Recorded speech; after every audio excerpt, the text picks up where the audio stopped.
ekiramuso okuva eno gyendi. Assalamu alaikum wa rahmatullahi wa barakatuh. Enza Sonko musabwe ntontedde mu kiri atabaala ate tubenga munange tutambula fenna 10 embuti kizikwenkwaniriza wonna woli 10 abe Masaka ne 9 mukaga Mbalala welcome aboard wonna woli awo abali mu butalo obwenjawulo akadde kano ng'otaddeko abakuba ebinyeebwa abakuba ebinyeebwa bannange mwe bali balire ddala banywanya abakuba engatta eddagala muli mutya bataata abasaluni sobola kubanga mbeerabira takisi ez'enjawulo eziyingira ezo from Kampala nga dereva mu radio zonna oseza okubanga otaddeko Bukedde FM embutikizi webale kusalawo banywanya abobwa gusobola beerabira ababodaboda abatumbula ku biradios ebyenjawulo mu communities ez'enjawulo oba ku byalo ebyenjawulo nga otaddeko gye tuyita community radio naye nga akadde kano otaddeko siba kirijja bye nakasozi kale katongere kubanga otambula fena banange mbaniriza mu kiri atabaala tubenga tutambula fena tekikugana kutemyako muno naddala tiimu Iran ne tiimu Israeli bagambe nti Sonko amaze okubanga agobye bumale tubenga tutambula fena obuyimba obukyamula bwokka Bukedde FM embutikizi.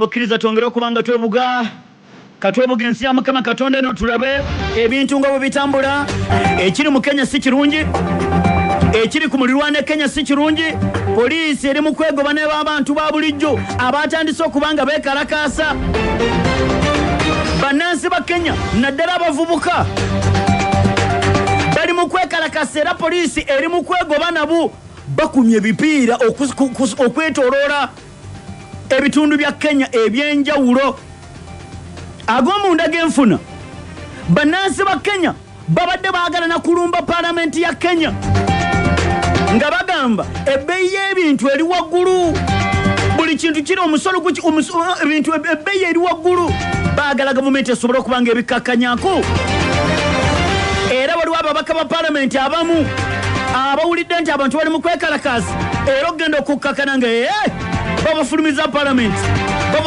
paalamenti lwakutandika nabo okubanga baagala okwekalakasiza mu teeserezo ne babaga nti basibule banyabo muddeko ebbali era bafulumye paalamenti okusinziira ku moyo getongera okubanga tufuna okwetooloola Kenya ebitundu eby'eggwanga ebyenjawulo abantu batandise okwekalakaasa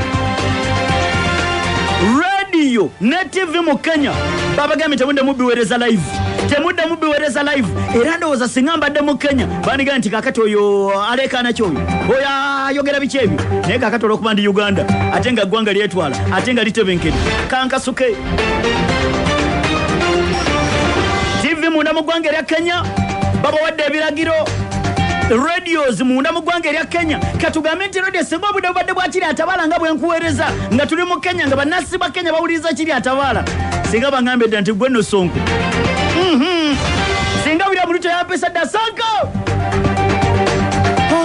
okyayagala okunywa katuna nti nemmamba empomera ab'ebyokwerinda bagezako okubanga bagumbulula bannansi ba Kenya basobole okubanga batebaddamu kwekalakasa n'okwokya ebipiira tear gas ali mu kunyooka era batugambye omuwendo gw'abannansi ba Kenya ogutannaba kubanga gutegerekana ddala abafunye ebiwundu tegunnategerekeka amasomero gaggaddwa ne bizinesi ez'enjawulo ziggaddwa ku kusinziira ku gatufuna okuva mu Kenya nti omukutu gwa TikTok abakulu mu Kenya bagamba omukutu gwa TikTok yekalunsambulira bafulumya amawulire agatali matuufu oli yeekuumira bweyeekuumidde n'akasuka Kenya egamba nti TikTok yekalunsambulira amawulire gefulumya ku platforms ez'enjawulo si matuufu era omukutu gwa TikTok munda mu ggwanga erya Kenya guli mu lusuubo abantu bagamba kusinziira ku muliro getufuna nti bannansi ba Kenya bangi saveeraga nti wakati w'omwaka gwa 2000 bannansi ba Kenya abawerera ddala 2007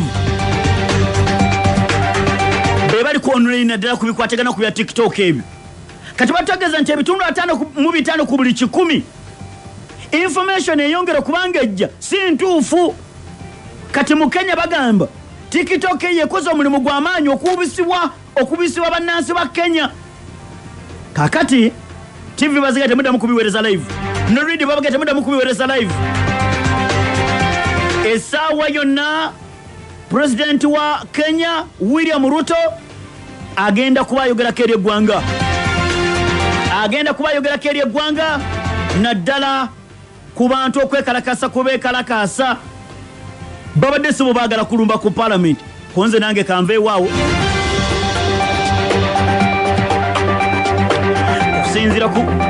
kusinzira ku molyo getongera kubanga tufuna nga tukyali wano ku ssemazingo wa Africa.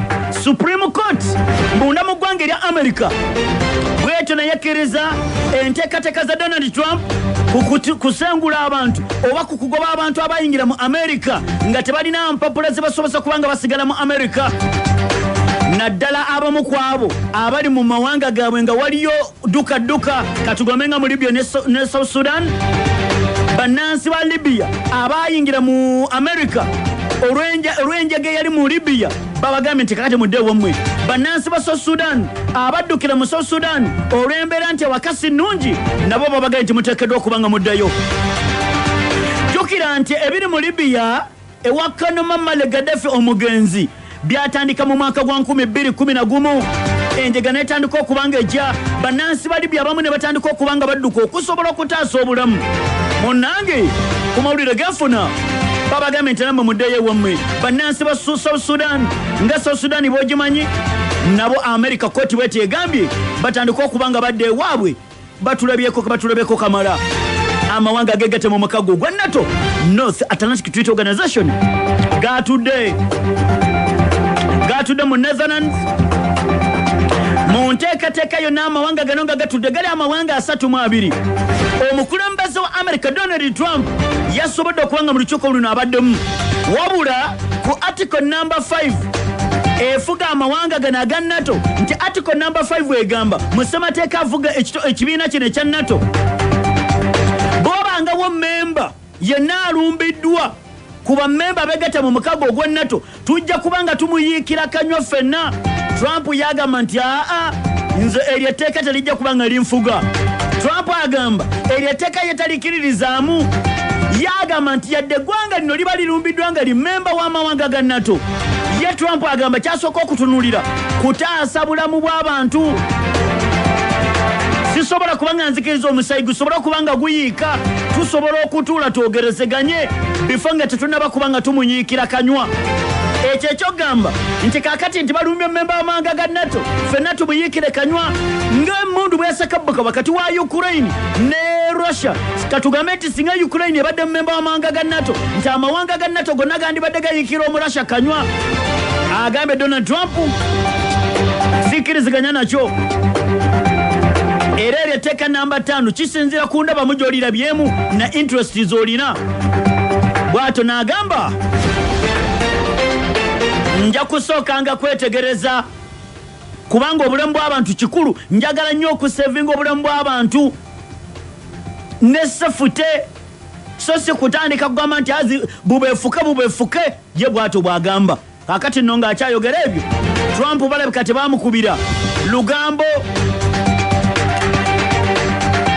Secretary General ow'ekibiina kino ekya NATO Mark Rutte ayina message ey'ekyama gye yasindikidde Donald Trump ng'abaako byamugamba. Trump abitadde ku mikutu gya social media. Kiringa bonaaba ng'olina akaana ak'obuwala k'oyogereza ng'owulira muli otandisoka kuba amanda mpola ebigambo ne kaga nti kakati ani nti Sonko Musa. Sonko Musa nti akola ku radio era akola ne ku TV yabokedde ensiitano y'abakirimaanyi n'abeera excited ogenda okwakana nga byomusindikidde ebyaffe ebya inbox ate abitadde ku mukutu ogwa social media. Abantu bagamba banange Sonko naye asindika. Kakati Donald Trump bamusindikidde message yakyama. Ono Mark Rutte Secretary General w'ekibiina kya NATO ng'ayina z'amugamba naddala ku nsonga za Irani. Trump talinze byonna n'abikasuka ku social media ye. Bamuyita Kawandula bigambo baba myaka 7 mukulembeze wa America. Era mu message zino zigamba kanzi kusomere nga Secretary General Mark Rutte yebaza Donald Trump okusala wunaakola olulumba amugenda nti oli extraordinary oli wanjawulo tekisangika mu bakulembeze okusala bwe wenyigira mu lutalo webale kuwutula akasajja akairani webale nti okusala wokwo kuwakoze si buli omuntu akukola jukira nti ebyo byandisigadde nga byamunda kati ngono Secretary General ow'ekibiina kya NATO ebyo bisigala nga kyama yamugenda mu mukama wange tobisaasaanya nga Trump Mr. President dear Donald Trump congratulations tukuyozayoza webale nnyo balire ddala okukola okusala woku n'olumba Iran mazima merere oli musajja mu basajja tosangika si kyangu buli muntu yenna kubanga akikola webale nnyo era tukutegeeza nti waliwo n'obuwanguzi obulala bwogenda okubanga otuukako Trump byonna n'abiteeka ku social media tazanya Bungereza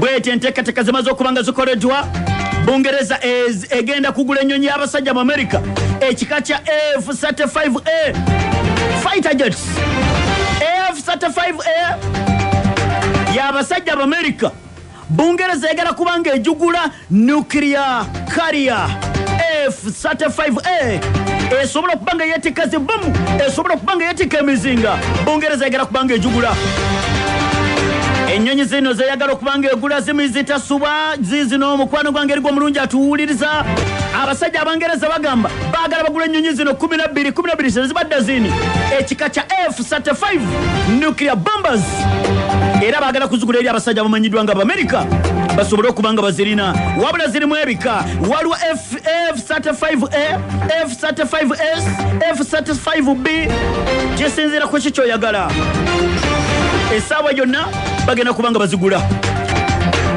amawulire ge tufuna ripooti zijja ziraga nti America terina kye yakoze ku nfo z'abasajja Abayiraani terina kye yakoze enfo zasigadde ziri talatibu nga mugongo gwa nfudu Trump agamba nti oyo samwe abasajja twabakosezza ripooti endala zifulumye Iran ngega nti mwakosezza wano wabweru wano naye eri munda ensonga zasigadde nga ziri zeezo katogenda kukkiriza olunaku olwaleero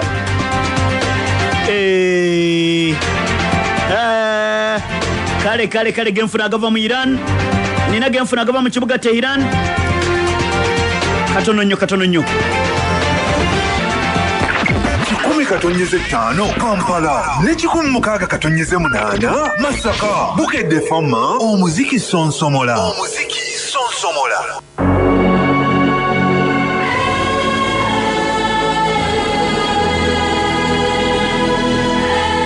nkwebaza mukwano gwange gy'oli gy'osinzira okubanga otuwuliriza abali mu bitundu by'eggwanga eby'enjawulo akadde kano ng'otaddeko ekiri atabaala munnange wange tojjanga oku webale nnyo bali ddala kubanga otwagadde ebbanga libeera ddene nga tukukumira ku ntiko y'okumanya mu bulumbaganya abasajja Abamerika bwe baakola ku lunaku olwakesa Sande n'asindika ezimu ku nnyonyi zi B-2 bombers nga zeetisse zibbomu zi bunker booster bombs ne zirumba ne zikuba enfo z'abasajja Abayirani enfo 3 namba ag'omunda ge tufuna kubanga omukulembeze wa America Donald Trump yavaayo n'ajaganya ne yeebaza ttiimu ya Isirairi ne yeebaza ttiimu naddala yali akulembeddemu okubanga bakola olulumba nti ennyonyi zaabwe zonna nga bwe zaayingira mu matwala ag'abasajja Abayirani zaasobola okubanga ddala kitovu zifuluma nga teri agikube ku nsoloboto Trump yavaayo n'ayogera n'ategeeza n'agamba nti ddala ekituufu kiri nti abasajja tusobodde okubanga munnange enfo zaabwe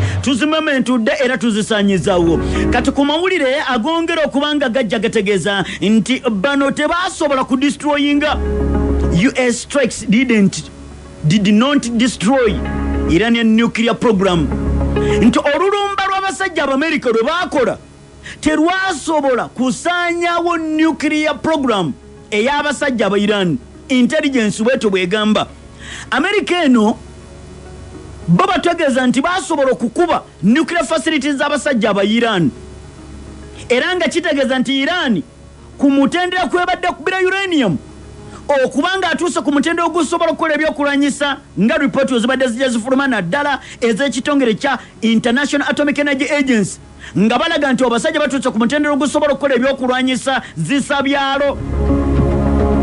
Kati abasajja bagamba basobola okudistroyinga okusaanyaawo.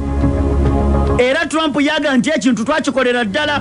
Kati ripooti ezongera okubanga zijja ziraga nti abasajja mu bulumbaganyi obwakolebwa Defense Intelligence Agencies batutegeeza nti ripooti ezafulumye ziraga nti tebalina mulimu gw'amaanyi gwe baakola era enfo zino zasigadde nga zikola emirimu gyazo. America erina ebitongole bino ebya intelligence agencies eziwera ddala 18 but oluusi bamanyi okufuluma ripooti nga bo bennyini ate beerwana obanga beekuba. Kati nga American Agency Community abamu bakyakubagana naddala ku COVID-19 origini waayo yava mu America yava China ogenda okukakana ebitongole bino byekuba. Kati waliwo ebitongole ebiragala biga nti ekituufu kiri nti obusajja tetwabunuzezza. Enfo z'obusajja zasigadde nga zitali talatibu bulungi nga tewali wazikosezza. Ripooti endala ziraga nti abasajja twabawutudde kubanga okwongera okubanga nkujjukiza mukwano gwe kuba twagala okubanga tukukumira ku ntiko y'okumanya.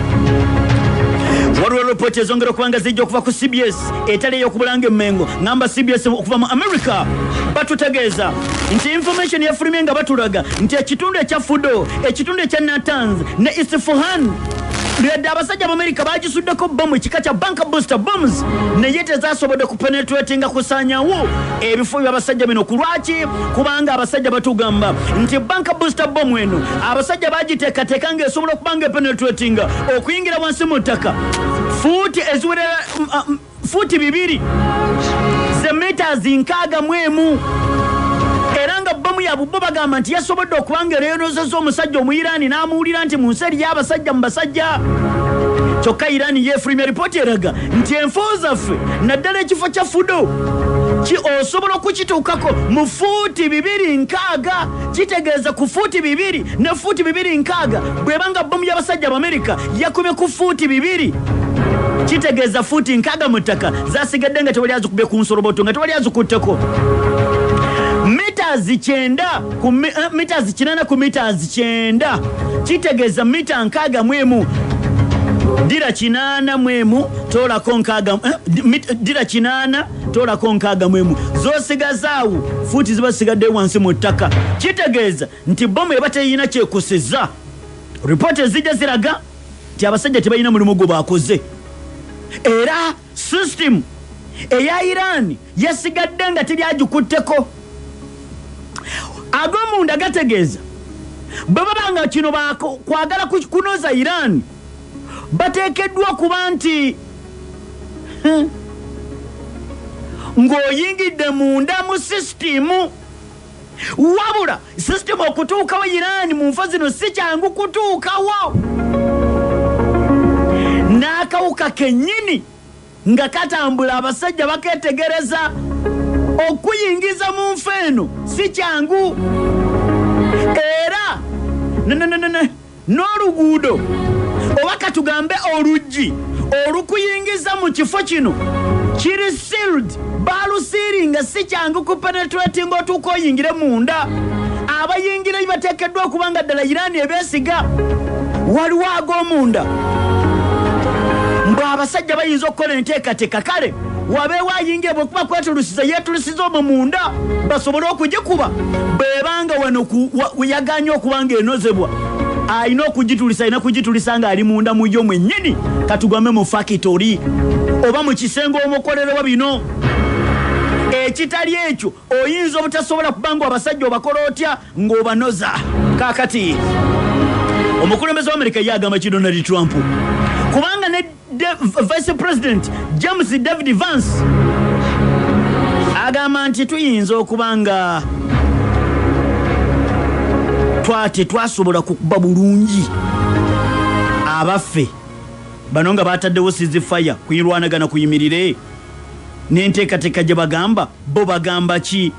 Mukulembeze wa America ina kyagamba ne Prime Minister ina kyagamba Benjamin Netanyahu bibi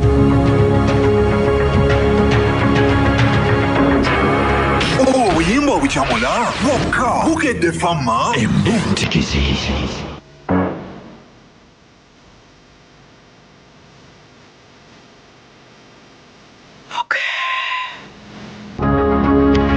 Prime Minister wa Israeli Benjamin Netanyahu ayina kyagamba nga n'omukulembeze wa America Donald Trump agamba nti abasajja twabakuba ezo ripoti ezongera okubanga zijja wandibanga waliwo abali mu kutulwana nga bali ku ludda lw'abasajja abayiraani tukakasa bukakasa nti ddala kituufu abasajja twasobola okubanga tubakosa.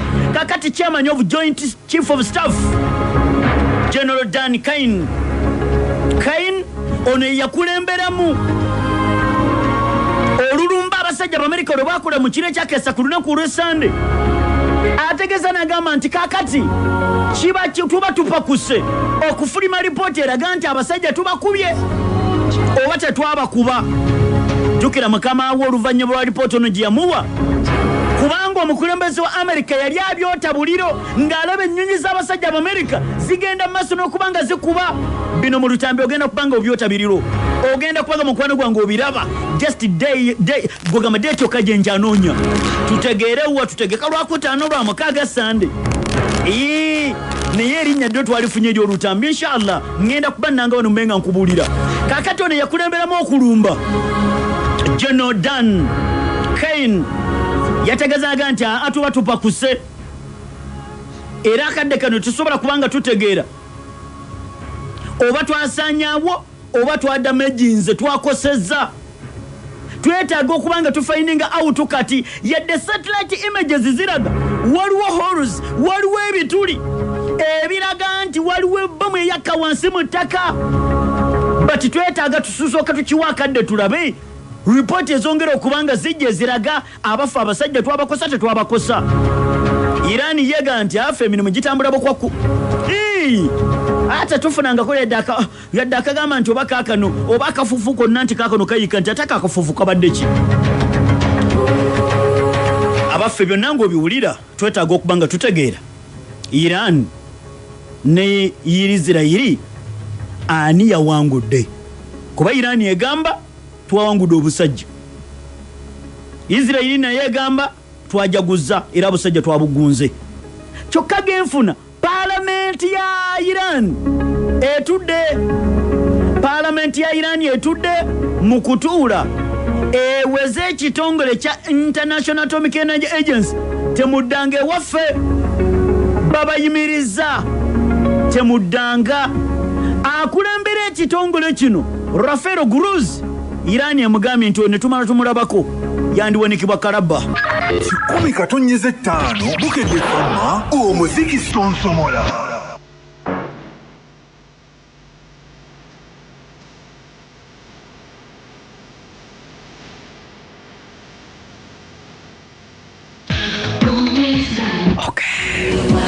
Ani naye ddala kino kyabadde kitya?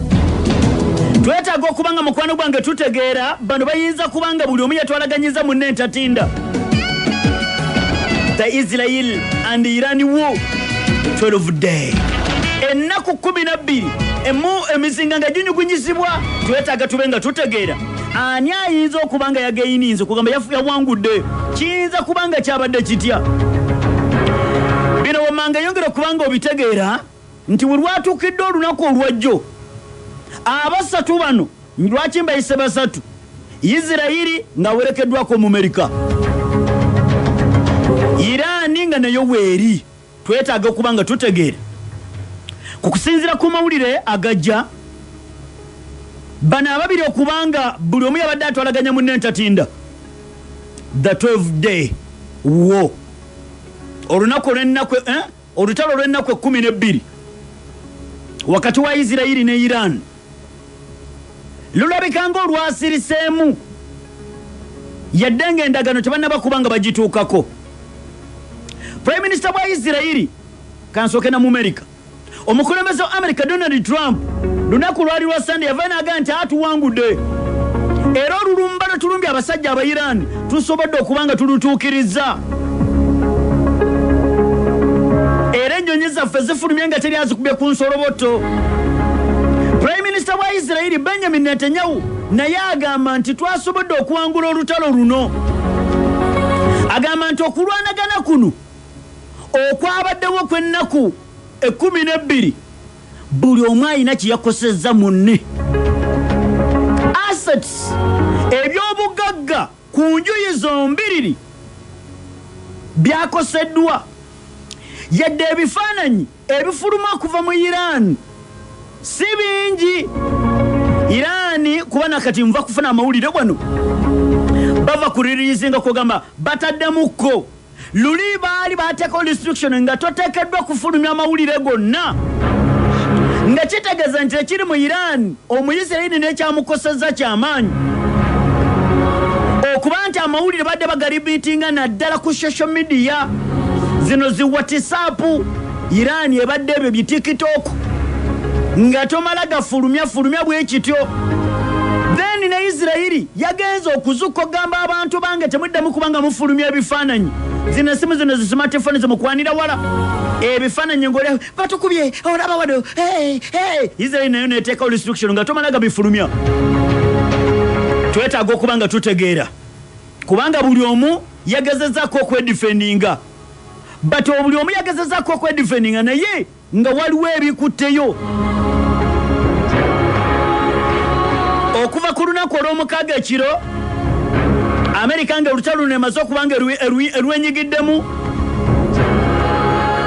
nesindika nekuba ekitundu ekyafudo Natanz Isfahan ekigambibwa okuba ku bigambo bya Donald Trump nti ebitundu ebyo byakubiddwa.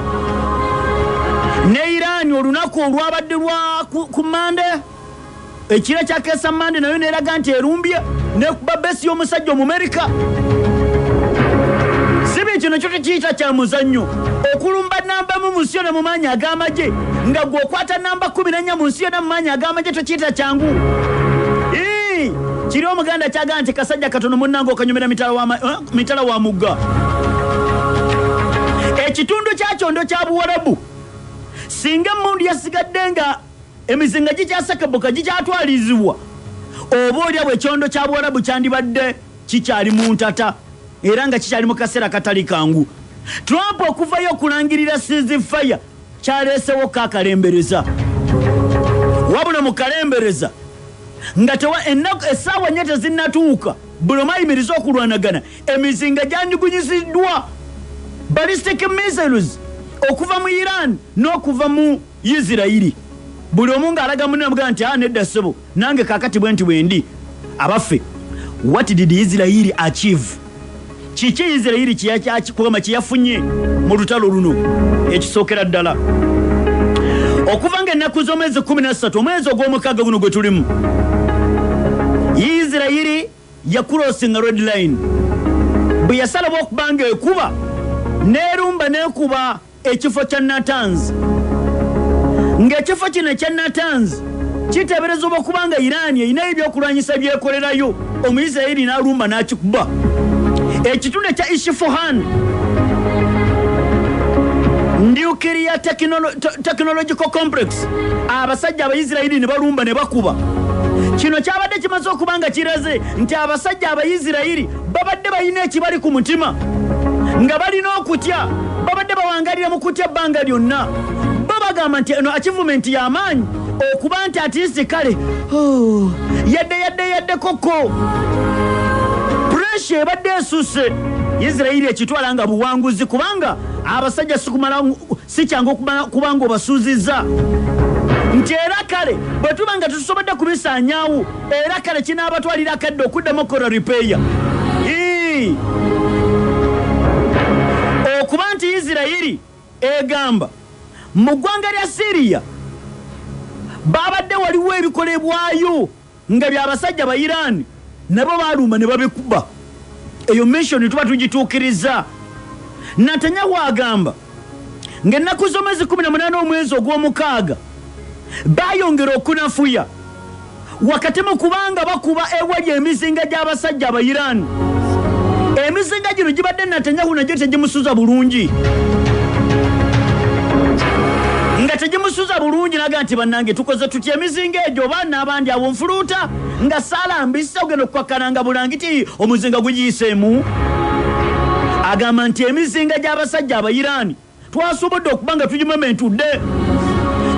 Operation Rising Lion nga operation yabwe gye baalumanga bakuba abasajja aba Iran agamba nti twasobodde okunafuya Abahuthi mu Yemen, Hamas mu Rwanda lwe Gaza, Hezbollah mu Lebanon. Abo twabalasenga banafuyi obu buwanguzi bwa Isirayiri. Era Prime Minister agamba okuba nti ballistic missiles za Iran emitwalo ebiri ezibadde zisubira nti essaawa yonna era kale twasaanyizaawo ezimu. Bannasayansi ababadde batuula enkya n'eggulu ne bafumba omutwe abasoba mu mwenda okubanga twabatirimbudde era kale. Bakomanda mu magye ga Iran ababadde basuubira nti abo tebakwatibwako bannaatagambwako ABCD okubanga nabo twabakakkanyiza.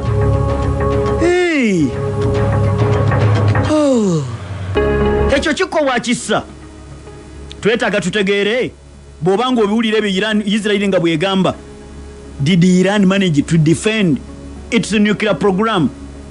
Iran ekakasa yasobodde okudefendinga nuclear program yazo era basobodde okubaako kye baga nti era kale Israel naawe mulimundu otuwulidde nti tuli basajja.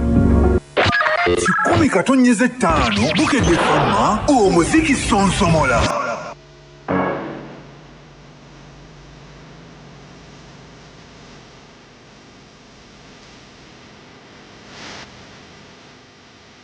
Kakati nkubulidde saidi ya Isirayiri. Irani egamba nti kusinzira ku ripooti ezijja yakoze bwezingire butasamuka butasamwoyo okusobola okudifendinga ebitundu byabwe ebyenjawulo nebitakosebwa nga bwe byandibadde bikosebwa. Nti yadde olutalo luno Isirayiri yalutandika, Supreme Leader Ayatollah Said Ali Khamenei yagamba Isirayiri mutandise olutalo luno naye tubakakasa nti temugenda kuluwangula, ffe tugenda okuluwangula. Mulutandise naye temugenda kuluwangula. Era Irani egamba ekimu ku kiraga nti Isirayiri nnafu kwe kubanga yafunye money power eya America esobola okutuukiriza ekiruubirirwa kya Isirayiri nti singa Isirayiri teyambiddwako America yabadde tesobola kukuba nfa z'abasajja aba Iran, kubanga nakubulyeko ku zibbomu abasajja ze balina abasajja aba Isirayiri, the bunker booster bombs. Nga Isirayiri teyina zino zituuka ku mutendera gw'abasajja aba America ezisobola okukka mu ttaka fuuti 2 meters 6 ng'eza Isirayiri zikoma ku fuuti 18 ku fuuti 20. Erina esobola okukka mu fuuti 6 ne fuuti 16 ku fuuti 18. Nga kitegeeza nti enfa z'abasajja aba Irani oba tosobola zituukako. Kati Irani egamba nti ekimu ekyalaze nti bawangudde olutalo luno kwe kuba nti Isirayiri yafunyeko emperekeze y'Omumerika. Omumerika asobola okujja okuba nga atuukiriza. Ekyo ekimu kiraga nti olutalo lwalutandika. Ensonga endala, Irani tennasabako ceasefire.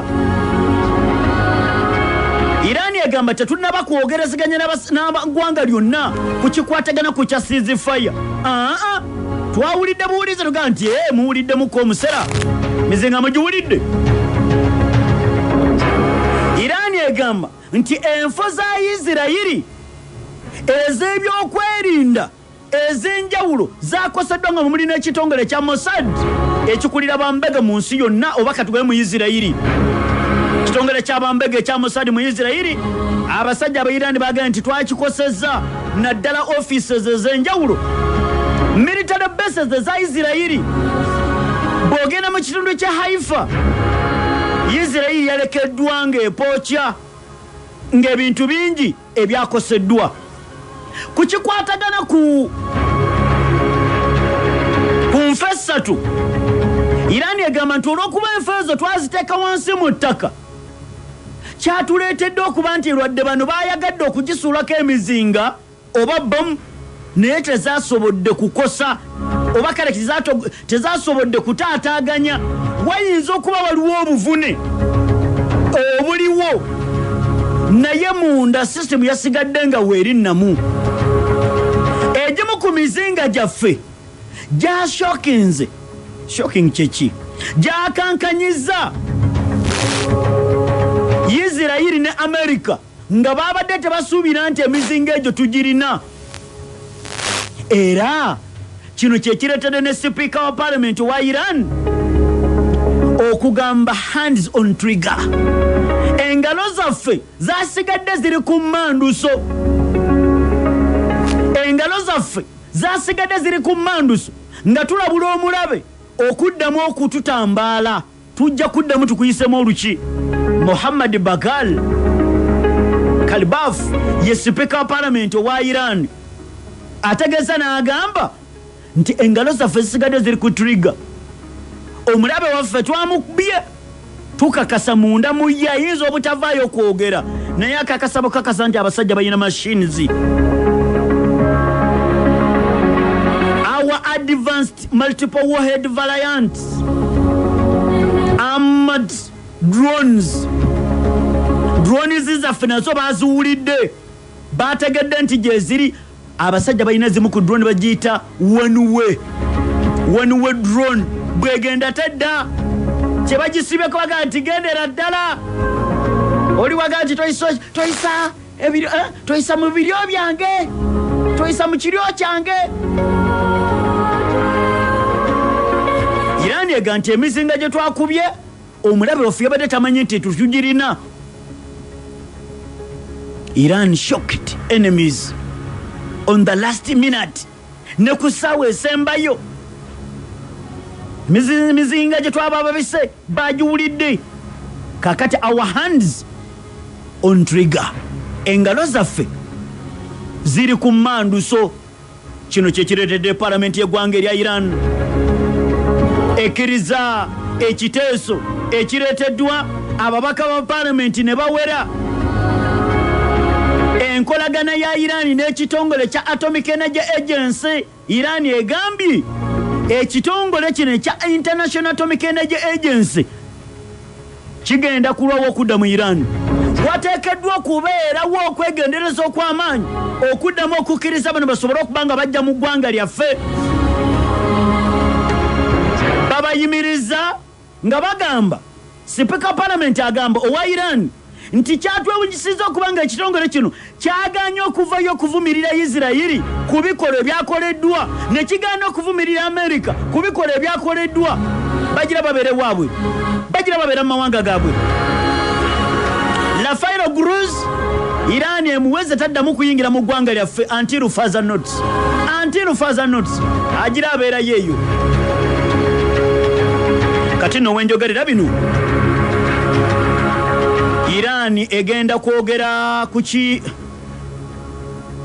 lindako breaking news jenfuna wano. Iran eyagala kwogera ku kigambo ekikwatagana ku nuclear facilities zaabwe sofanga bwe ziri. Lindako wano lindako minisita Vanessa ku nkolagana n'amawanga amalala agenda kubawa report ye.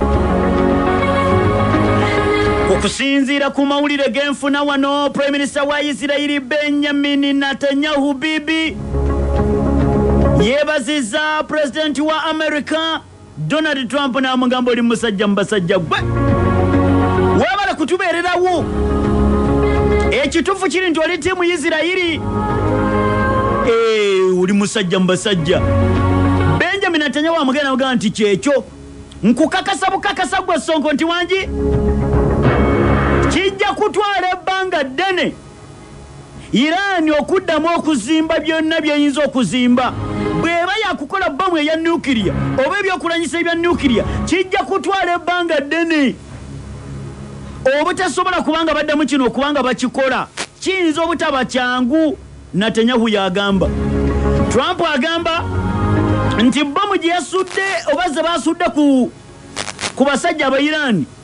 Agambye Donald Trump compares Iran strikes bbomu gye basula ku Hiroshima ne Nagasaki nti bbomu ze basula mu Samatalo owokubiri ku kitundu kya Hiroshima ne Nagasaki agikompeyalinga nti nuclear sites z'abasajja aba Iran esatu bbomu bomu ze basula ku Hiroshima ne Nagasaki ze bomu ze basudde ku basajja aba Iran. Amazima gali bwe gati sisobola gaza okusingako wano okujjako okwagaliza akawungeza akalungi tunadde muno tuwuliziganya bwana abakkiriza Allah na nnyongera ekyengera ky'obulamu akuuma atakuumira mpeera.